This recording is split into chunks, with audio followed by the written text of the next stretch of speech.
Hi there, everyone. Welcome to The Daily Gardener. I'm your host, Jennifer Eveling. It's the 4th of April. Have you started to think about your garden in geographical terms?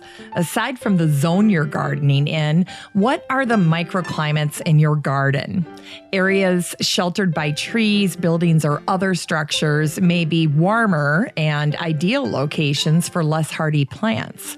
Low-lying areas may create boggy or marsh-like conditions, perfect for plants that like to have wet feet. What is the composition of your soil? Is it heavy and clayish, or loamy or sandy? Is your soil acidic? Getting to know your garden's topography and microclimates is a worthwhile activity this season. Then situate or relocate plants accordingly. The more you know, the better your plants will grow. Here's today's brevities. Botanist Alphonse Pyramus de Candolle died this day at the ripe age of 87 in Geneva in 1893.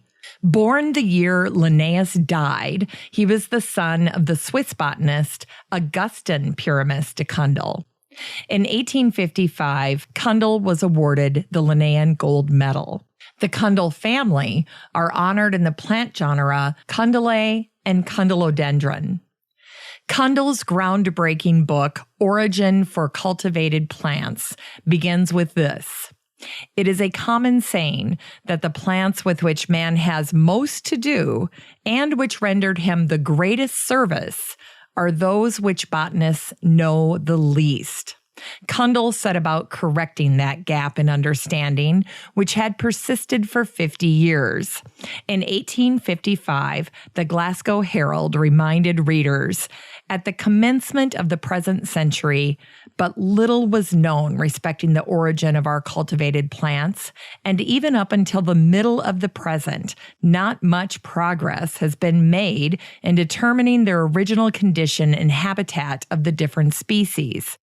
In his magnum opus, Cundull attempted to record exhaustively all that was known about each species using data from the expeditions of the time. For instance, the apple was vital to the lake dwellers of Switzerland. Cundull wrote, "They always cut them lengthways and preserved them dried as a provision for winter." That said, Cundull's work was not without criticism. One reviewer wrote in a piece called "Where Do Our Crops Come From?" Instead of an interesting and readable book, he has given us a painfully formal catalog about as enticing as a stock and share list or the prices current at the Queen Victoria street stores. Yet Charles Darwin learned plant geography from Cundull and said no one could have worked with more zeal and sagacity. Cundull named growing regions and came up with climate classifications. Gardeners use them today when we refer to growing zones. And Harvard botanist Asa Grayremarked, Cundull's great work closed one epoch in the history of the subject, and Sir Joseph Hooker's name is the first that appears in the ensuing one. Cundull devised the first code of botanical nomenclature. These laws ensure that no two species of plants have the same name, and the botanical name is always given in Latin. Like his father Augustin, public service was important to Alphonse.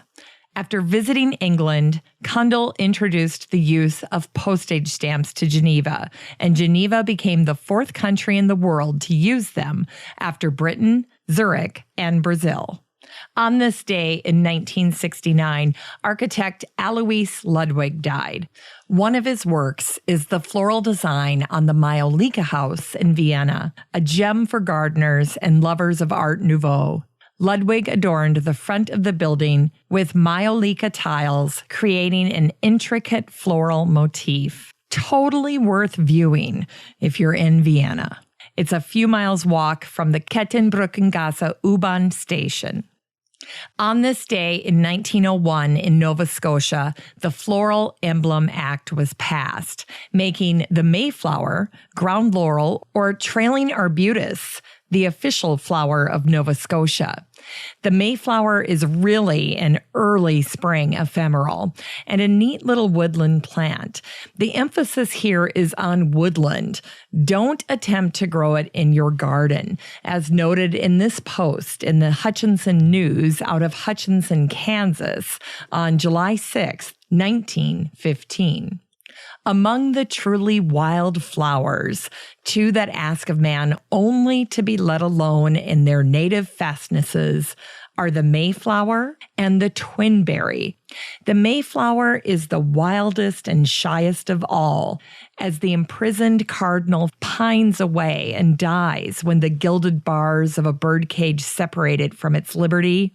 So the Mayflower sickens and withers away in the garden. The Mayflower is also the subject of a poem by John Greenleaf Whittier. Here's an excerpt. O sacred flowers of faith and hope, as sweetly now as then, ye bloom on many a birchen slope and many a pine-dark glen. Behind the seawall's rugged length, unchanged your leaves unfold, like love behind the manly strength of the brave hearts of old. So live the fathers and their sons, their sturdy faith be ours, and ours the love that overruns its rocky strength with flowers. The pilgrim's wild and wintry day its shadow round us draws, the Mayflower of his stormy bay, our freedom's struggling cause. But warmer suns ere long shall bring to life the frozen sod, and through dead leaves of hope shall spring afresh the flowers of God. Today's book recommendation is Endless Forms, Charles Darwin, Natural Science and the Visual Art by Diana Donald. A visually magnificent book. It was published in 2009. It sells brand new for $45, but used copies are available on Amazon for less than $10. And I've added the link to the show notes for this episode. Here's today's garden chore. Are the spring blooming bulbs starting to pop up in every garden except yours? It happens, but don't get jealous. Get motivated. Now is the time to get inspired by the beauty. Devote a page in the back of your garden journal for the bulbs you want to plant this fall. Write yourself a gentle reminder like, do this or else, or if you don't get this done, you'll have garden envy again next spring. Set a date on your calendar today for planting bulbs during the last week of October or the first week of November.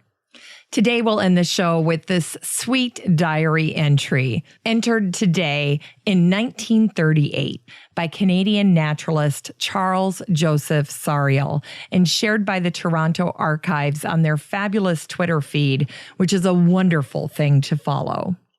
For a few minutes this morning, I fumbled around my wildflower garden, little points which will soon be bloodroots, cautious little down-covered stems and buds that will later become hepaticas. Narrow leaves, the forerunners of spring beauty. Well, that's it for our show today. Thanks for listening to The Daily Gardener. And remember, for a happy, healthy life, garden every day. The Daily Gardener is produced weekdays in lovely Maple Grove, Minnesota. You can find complete show notes over at thedailygardener.org. And be sure to share the show with your garden friends. You can find The Daily Gardener on social media, Facebook, Instagram, and Twitter. And while you're over at Facebook, don't forget to join the Daily Gardener community. Just search for The Daily Gardener Community on Facebook and request to join. And finally, a special thank you to my team at Podfly Productions, where my editor is Eric Begay.